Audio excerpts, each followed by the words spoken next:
British Columbia Institute of Technology acknowledges that our campuses are located on the unceded traditional territories of the Coast Salish nations of Musqueam, Squamish, and Tsleil-Waututh.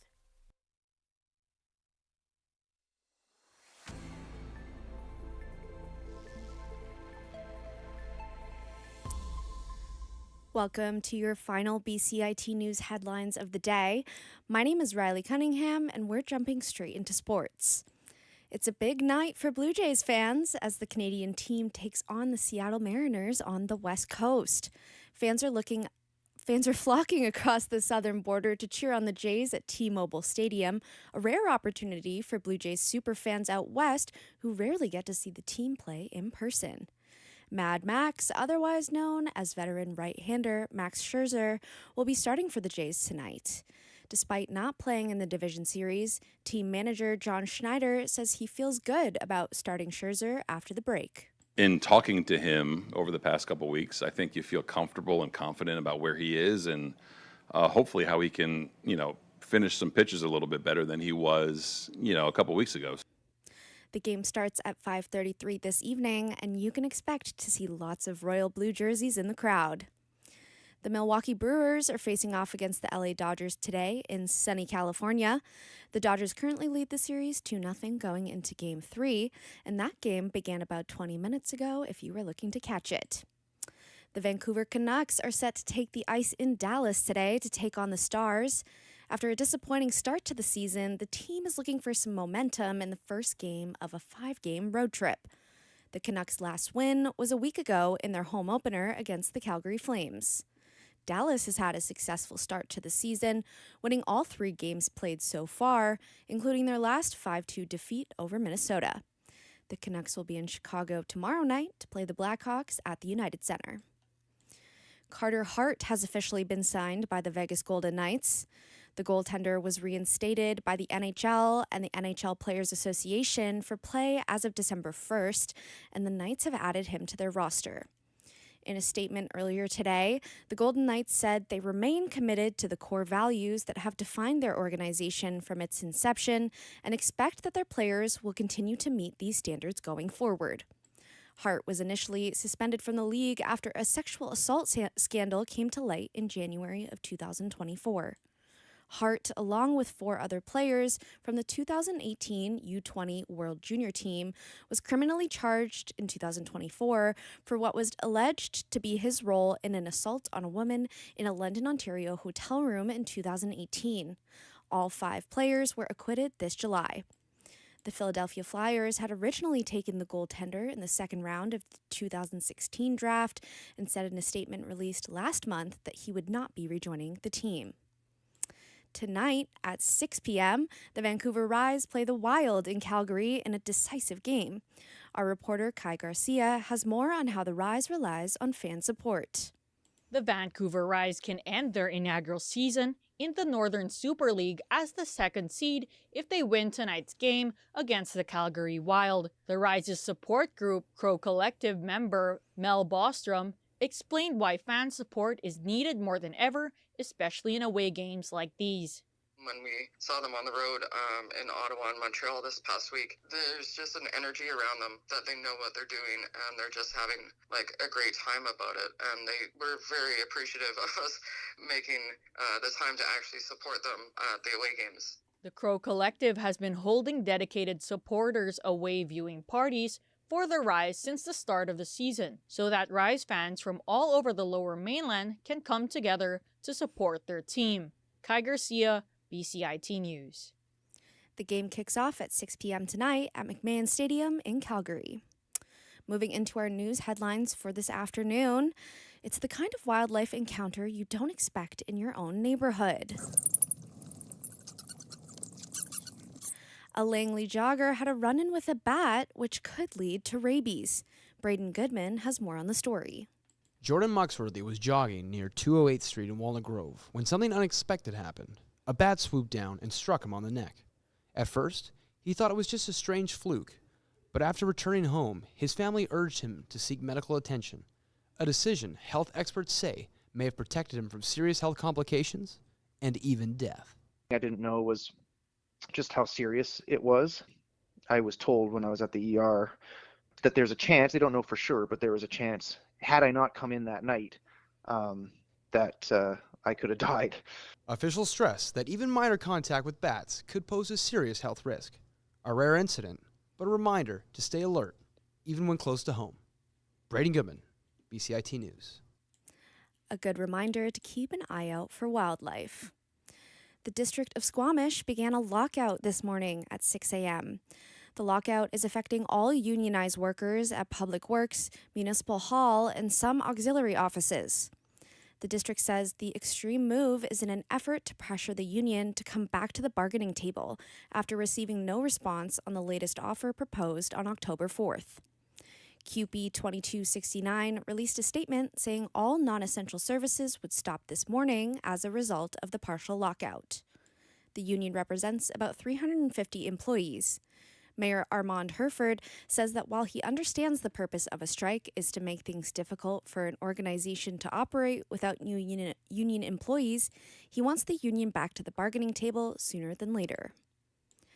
Cap's Cafe, a restaurant owned by famous Indian comedian Kapil Sharma, has been shot at for the third time since July. The shooting comes in the wake of more extortion threats in the city. The Surrey Police Service says they're investigating the shooting that took place shortly before 4 o'clock this morning, but that it has the earmarks of extortion. Mike Grieve, a local resident, says something needs to change about the continued threats. This poor guy, how many more times have you got to get shot up,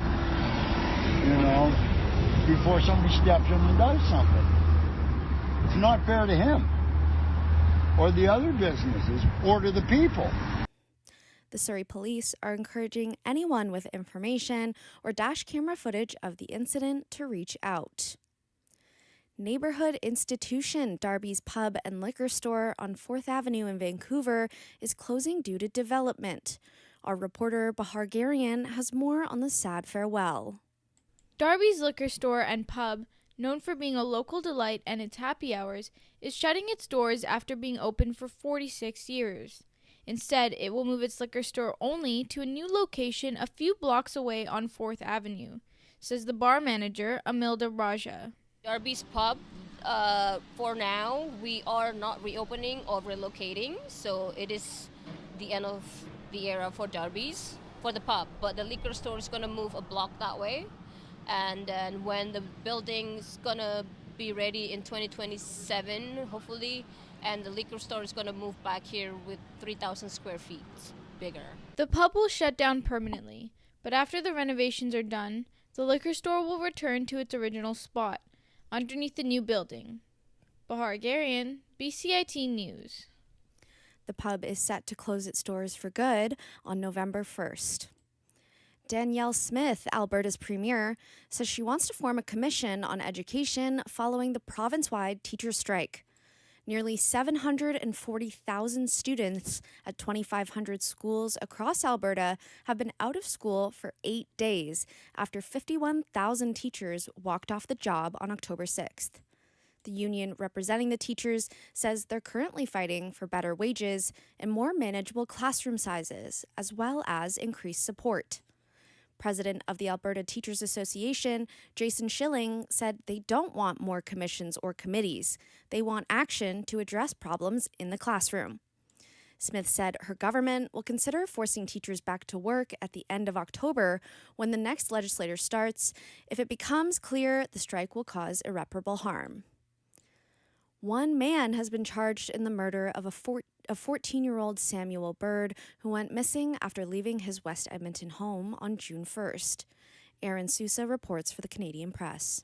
Samuel Bird was last seen alive leaving his mother's house to visit a friend, but never returned. In the weeks and months since, volunteers have scoured streets and waterways to find him. Investigators have said they believe the teen was killed the night he vanished. Now police confirming his body was found in a rural area outside Edmonton. A 38-year-old man faces several charges in the case, including second-degree murder and assault.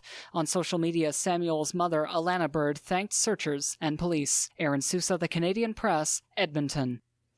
The police say they are not searching for any further suspects in this case. A U.S. federal judge says she'll be requiring ICE officers in Chicago to wear body cameras. Sarah Ellis said she was startled after seeing clashes between ICE agents and the public on TV, and after the use of tear gas against protesters, will be talking to both sides next week about the use of body cameras. Ellis had previously required immigration agents to carry badges identifying themselves and banned riot control techniques on crowds, neither of which are being followed. U.S. President Donald Trump says he mentioned the possibility of sending Tomahawk missiles to Ukraine for use against Russia to Vladimir Putin. As Trump prepares to sit down with Ukrainian President Volodymyr Zelensky tomorrow at the White House, he spoke to the media about his recent conversation with Putin.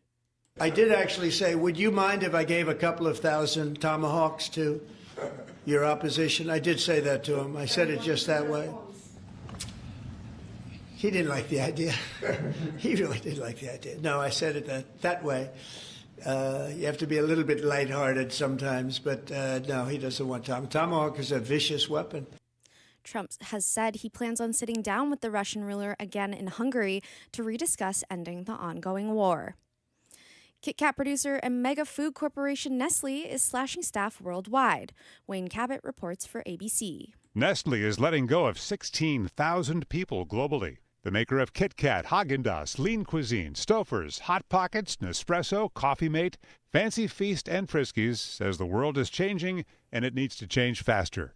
Like other food makers, it's dealing with rising commodity costs and the negative impact of tariffs. Shares of Nestle rose on the news. Wayne Cabot, ABC News.